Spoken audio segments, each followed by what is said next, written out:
Hello friends, sweet potato வச்சு ஒரு vegetable போல் தான் செய்ய போகிறோம். வாங்க எப்படி செய்யுதுன்னு பார்த்துடலாம். 1/4 கிலோ அளவுக்கு ஸ்வீட் பொட்டேட்டோ எடுத்திருக்கேன். அது கூட ஒரு எக்கும் கொஞ்சம் ஸ்வீட் கார்னும் சேர்த்துருக்கேன். இதெல்லாம் வேக வைக்க போகிறேன். முழுகிற அளவுக்கு தண்ணி ஊற்றி வேக வைக்க வச்சிடலாம். சால்ட் எதுவும் போடாமலே வேக வைக்க வச்சுக்கோங்க. பிரெட் க்ரம்ஸ் செய்கிறதுக்கு நான் பிரெட் எடுத்திருக்கேன். அது இல்லாமல் நம்ம ரோஸ் மில்க் பால்கோவா கேக் செஞ்சுருப்போம். இந்த சேனலில் நான் அப்லோட் பண்ணியிருக்கேன். பார்க்காதவங்க போய் பாருங்கள். ரொம்ப நல்லாயிருக்கும் அந்த கேக்.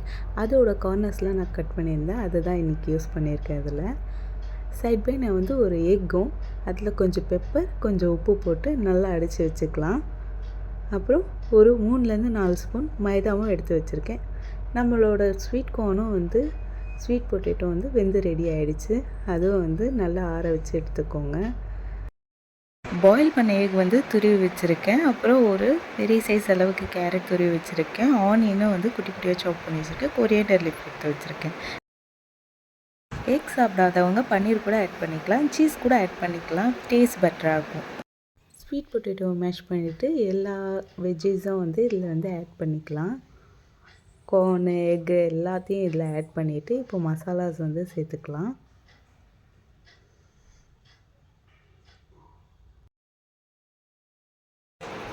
தேவையான அளவு உப்பு சேர்த்துக்கோங்க.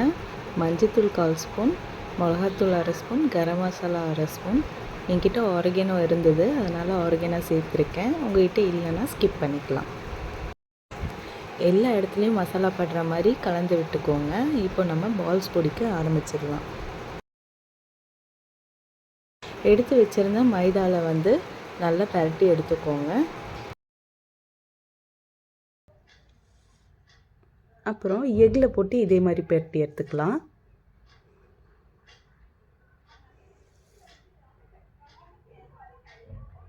இதெல்லாம் எதுக்கு பண்ணுறோன்னா நம்ம அப்போ தான் நம்மளோட பால்ஸ் கிறிஸ்பியாகவும் டேஸ்டியாகவும் இருக்கும். இதுக்கு மேலே பிரெட் க்ரம்ஸ் போட்டு நல்லா பெரட்டி எடுத்துட்டிங்கன்னா நம்மளோட பால்ஸ் ஃப்ரை பண்ணுறதுக்கு ரெடி ஆகிடும். இப்போது ஒரு கடாய் எடுத்து எண்ணெய் போட்டு ஹீட் பண்ணிக்கலாம்.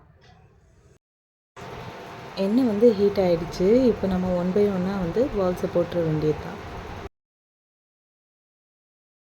போட்ட உடனே கரண்டி போட்டு திருப்பி விடாதீங்க. ஒரு 2 நிமிஷம் நல்லா வேகட்டும். வெந்துட்ட பிறகு ஸ்லோவாக திருப்பி விட்டுக்கோங்க. 1 சைட் ஃப்ரை ஆகிட்ட பிறகு லேசாக திருப்பி விட்டுக்கோங்க. ஸ்வீட் பொட்டேட்டோ சாப்பிடாத குழந்தைங்களுக்கு கண்டிப்பாக நீங்கள் இதை கொடுத்து ட்ரை பண்ணி பார்க்கலாம். கண்டிப்பாக உங்களுக்கு ஸ்வீட் பொட்டேட்டோ அப்படின்னு சொல்லிட்டு குழந்தைங்க கண்டுபிடிக்கவும் மாட்டாங்க. ஈஸியாக சாப்பிடவும் செஞ்சுருவாங்க. டேஸ்ட்டு ரொம்ப நல்லாயிருக்கும்.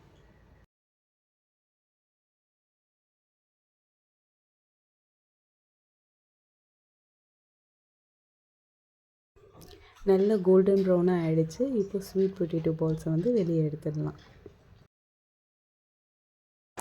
அவ்வளோதாங்க, ஸ்வீட் பொட்டேட்டோ பால்ஸ் ஈஸியாக ரெடி ஆகிடுச்சு.